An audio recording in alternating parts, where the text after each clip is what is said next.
ఇదేంటి, ఈయన నన్ను చూసి కూడా గుర్తుపట్టడం లేదు. పైగా ఎవరో పరేవాళ్ళు చెప్పినట్టు నేనెవరో తెలియనట్టుగా మాట్లాడుతున్నారేంటి?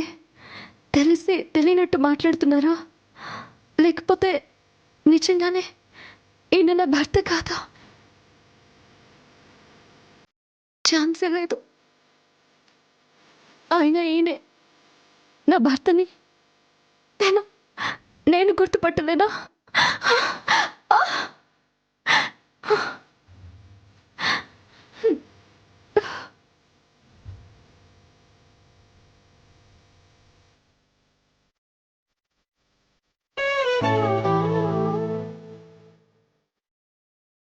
నాకు చిన్న దెబ్బ తగిలితేనే బంగారం బంగారం అంటూ విలవిల్లాడిపోయేవారు.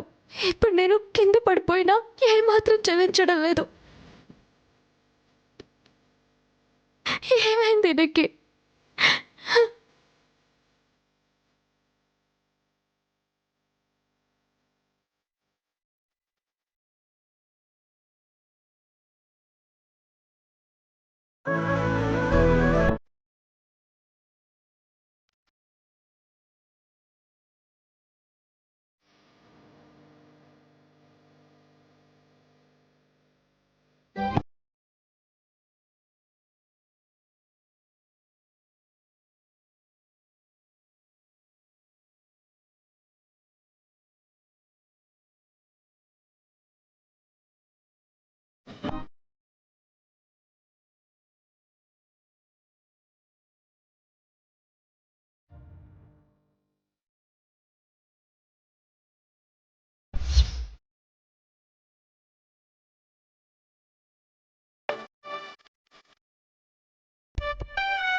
అదిగో వస్తున్నాడు మీ సూర్యప్రతాప్ వర్మ.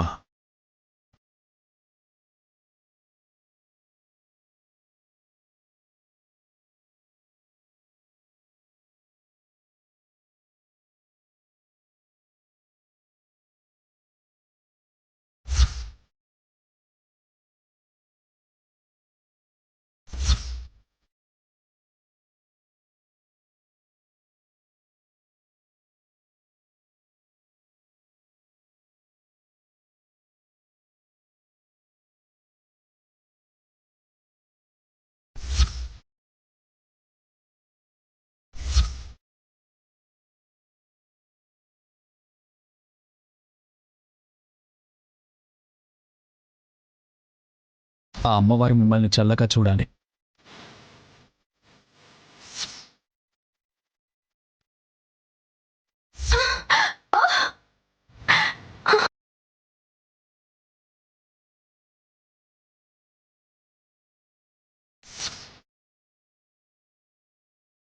శ్రావణి గారు,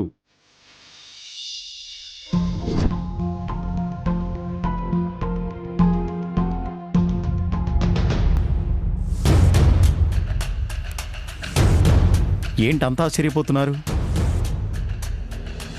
నేను చిన్న పని మీద విజయనగరం వచ్చాను. మీరెందుకు వచ్చినట్టు?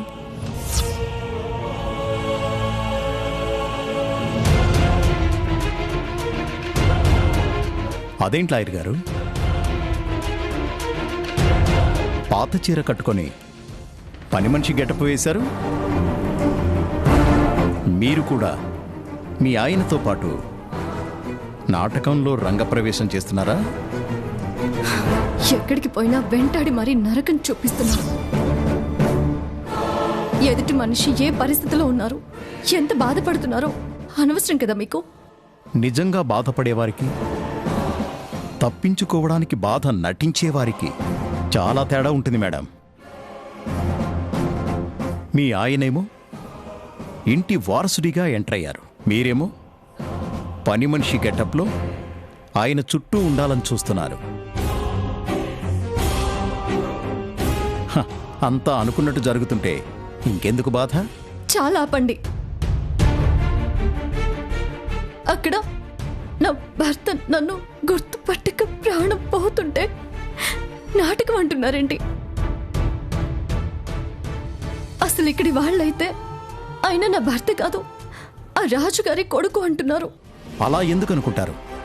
ఎవరి కథలు చెప్తున్నారు? వాళ్ల కొడుకు సూర్యప్రతాప్ వర్మ చనిపోయి సంవత్సరమైంది. అంత్యక్రియలు కూడా చేసేశారు. వచ్చినవాడు అచ్చం తమ కొడుకులా ఉండేసరికి చచ్చిపోయాడన్న సంగతి కూడా మర్చిపోయి ఏదో అద్భుతం జరిగిపోయిందనుకొని వాళ్ళు ఒప్పుకున్నారు గాని కథ మొత్తం తెలిసిన ఈ పోలీసుడు ఎలా ఒప్పుకుంటాడు? మా నుంచి తప్పించుకోవడానికి ఆ రాజుగారి కొడుకు రూపాన్ని అడ్డం పెట్టుకొని మీరు ఆడుతున్న నాటకం అని తెలీదు పాపం. మీకు తెలుసు కదా, ఆయన నా భర్త విక్రమే అనుకుంటున్నారు కదా. అయితే ఇంకా ఎందుకు ఆలోచిస్తున్నారు? వెళ్ళి అరెస్ట్ చేయండి, ఇంట్రోగేట్ చేసుకోండి. అది కుదిరితే ఇంతసేపు మాటలతో ఎందుకు సమయం గడుపుతాను? అరెస్టు చేయాలంటే అతను ముందు విక్రమని ప్రూవ్ చేయాలి కదా. పాండవులు అజ్ఞాతవాసంలో ఉండి గెలిచారంటే వాళ్ళు ఎక్కడున్నది ఎవ్వరూ గుర్తుపట్టలేకపోయారు. కానీ ఇక్కడ నాకు తెలిసిపోయింది కదా, ఎంతో కాలం ఈ అజ్ఞాతంలో ఉండరు. త్వరలోనే బయట పెడతాను.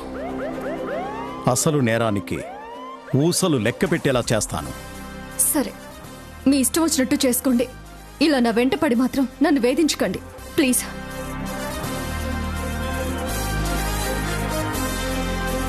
ఈవిడ చెప్పింది నిజమేనేమోనని ఏదో మూల డౌట్ కొడుతుంది, కానీ అలాగని ఛాన్స్ తీసుకోలేం కదా. చూద్దాం ఏది నిజమో ఏది నాటకమో.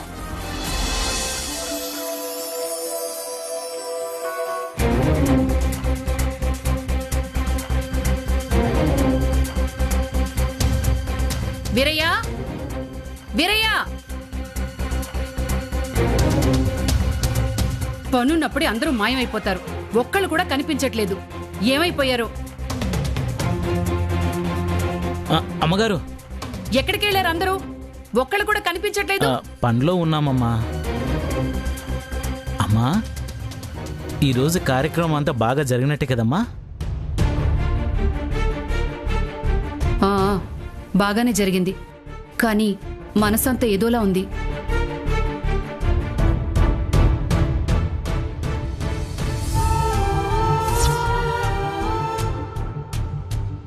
అమ్మవారి ఉద్వాసన పూజలు ఇలా జరగడం చాలా అపచారం. ఇది ఇంటికి మంచిది కాదు. అమ్మవారు క్షమించరు. ఈ ఇంట్లో ఏదో జరుగుతుంది రాజావారు. ఇక్కడే పనిచేస్తూ 3 పూటల ఇక్కడే భోంచేసే పని మనిషి మీద విషప్రయోగం జరిగింది. చెడు దిష్టి మీ మీద పడింది. అది ఈ ఇంటి నాశనాన్ని కోరుకుంటుంది.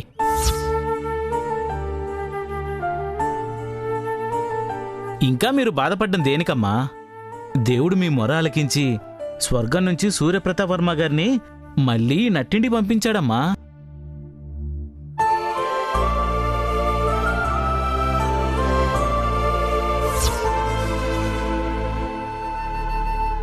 దేవుడు మీలాంటి మంచివాళ్ళని ఎప్పుడు బాధ పెట్టడు. హాని జరగనివ్వడమ్మా.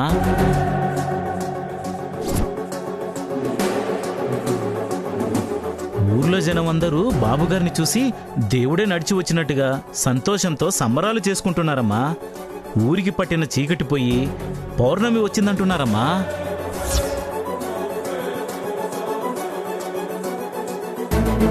సరే సరే, ఊరి జనం దేవుడు అంటుంటే ఇంట్లో మనుషులు దేవుణ్ణి పట్టించుకోనంత పనిలో ఉన్నారన్నమాట.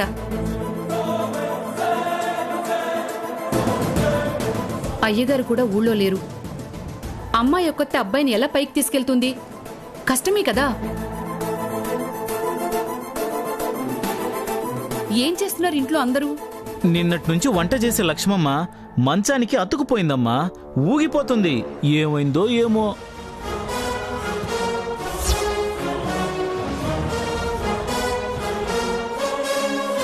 ఈ ఇంట్లో ఏదో జరుగుతుంది రాజావారు. ఇక్కడే పనిచేస్తూ 3 పూటల ఇక్కడే భోంచేసే పని మనిషి మీద విషప్రయోగం జరిగింది. ఒళ్ళంతా మంటలు మంటలు అంటుంది. లోపలంతా విషం ఎక్కేసింది అంటుందమ్మా. ఏదేదో మాట్లాడుతుందమ్మా.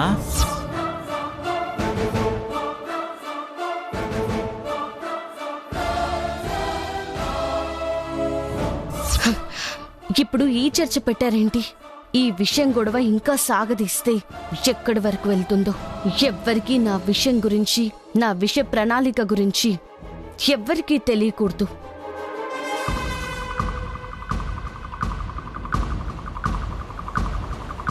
అసలు ఈ విషయం గొడవేంటి?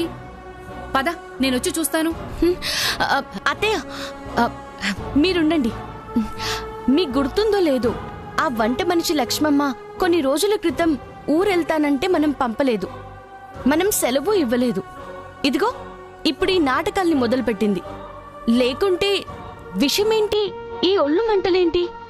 ఏమైనా అర్థం ఉందా?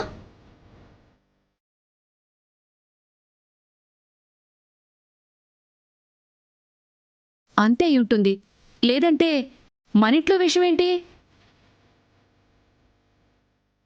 కానీ పూజారి గారు కూడా విషం అన్నారేంటి?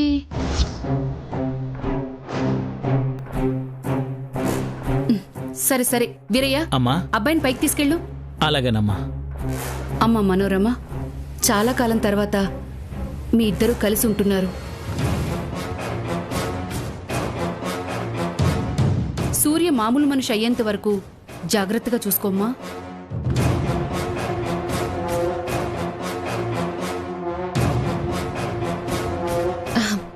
అలాగే అత్తయ్య.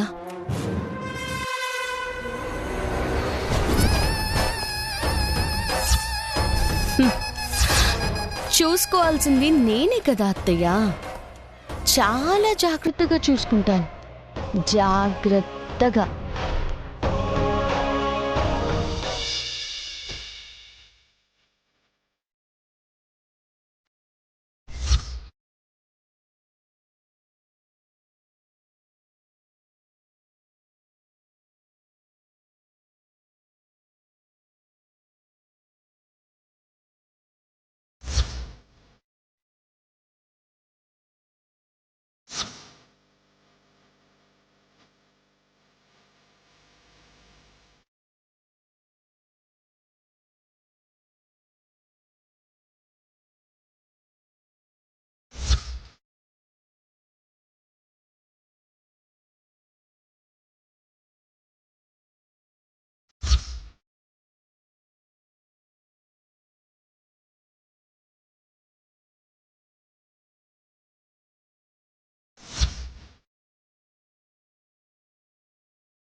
ఆయన నన్ను చూసి కూడా గుర్తుపట్టుకుపోవడం ఏంటి?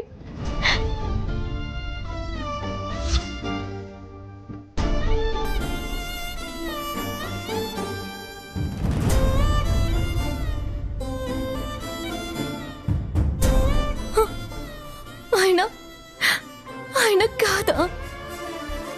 వాళ్ళందరూ అనుకున్నట్టు సూర్యప్రతాప్ వర్మ తిరిగొచ్చాడా?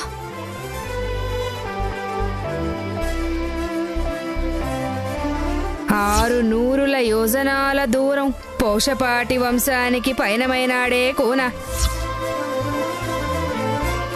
లేదు, ఆయనే. లేదంటే సోదమ్మ కరెక్ట్గా విజయనగరమే అని ఎందుకు చెప్తుంది? నాకు కూడా ఆయన కనిపించగానే, ఆయన దగ్గరికి వెళ్ళగానే ఆయన మా ఆయనే అని నా మనసుకి తెలుస్తుంది.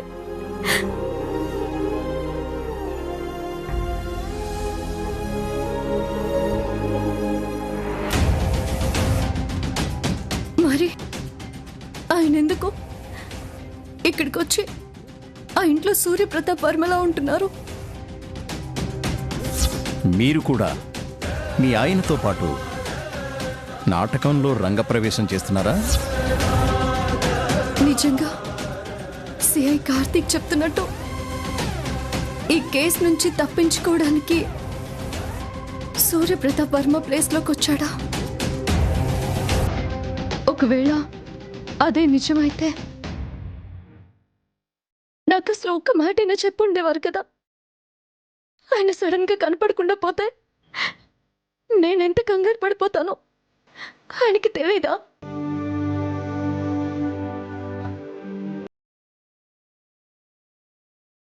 పైగా ఇండియాలో ఒంటరిగా ఉన్నాను.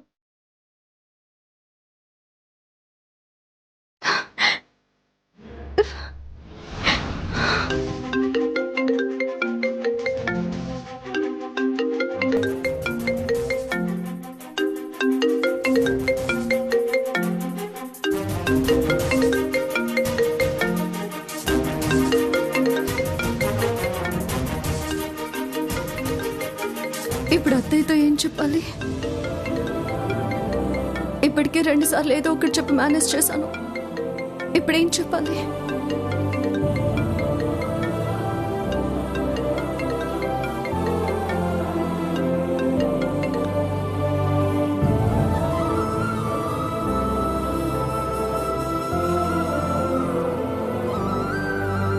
హలో అమ్మా శ్రావణి, శ్రావణి, అత్తయ్య, విక్రమ్ నంబర్కి కాల్ చేస్తే స్విచ్ ఆఫ్ అని వస్తుందమ్మా. ఇండియా వెళ్ళిన దగ్గర నుంచి వాడు ఇంతవరకు ఒక మాట కూడా నాతో మాట్లాడలేదు. నాకంతా కంగారుగా ఉందమ్మా. వాడి అమ్మని మర్చిపోయాడంటావా? నాతో మాట్లాడ్డంటావా? నాతో కూడా మాట్లాడలేదు అత్తయ్య. నీతో కూడా మాట్లాడలేదా? ఏమైందమ్మా? ఏమైనా గొడవ పడ్డారా? అసలు వాడు ఎక్కడున్నాడమ్మా ఇప్పుడు? విజయనగరం అత్తయ్య. విజయనగరమా? అక్కడికి ఎందుకు వెళ్ళారమ్మా? అది అత్తయ్య, అది ముడుపు చెల్లించడానికి వచ్చామత్తయ్య. ఓ అవును కదా, మరి వాడెందుకు నీతో మాట్లాడడం లేదు? అది అత్తయ్య, ఇక్కడికి రాగానే అదేదో బిపాస అని యోగా ప్రోగ్రాం, దానిలో జాయిన్ అయ్యారు.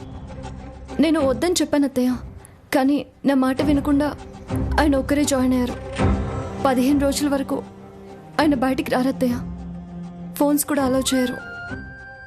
మరి నువ్వు ఒక్కదానివే ఎలాగమ్మా? ఏం చేస్తానత్తయ్య, నేను కూడా వెళ్ళి జాయిన్ అవుతాను. అలాగేనమ్మా.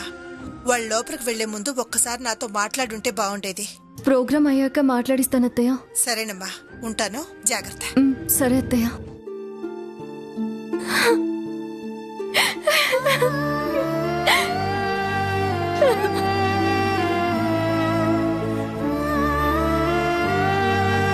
ఆయన లేకుండా ఇంటికి వెళితే పరిస్థితి ఏంటి?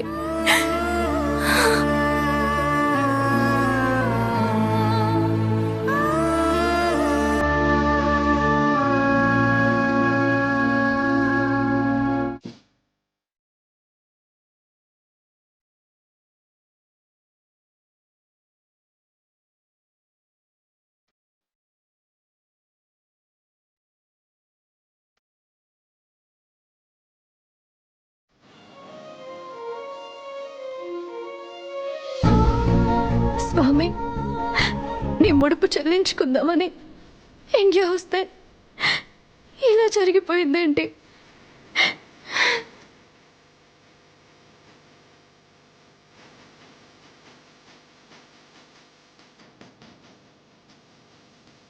అమ్మా స్వామి, ఎలాగైనా ఆయన్ని నాకు దగ్గర చెయ్యి. ఆయన నాతో మాట్లాడేలా చెయ్యి. అత్తయ్యకి నేను మాట ఇచ్చాను, 15 రోజుల్లో మాట్లాడిస్తానని. అది నువ్వే ఎలాగైనా జరిగేలా చేయాలి.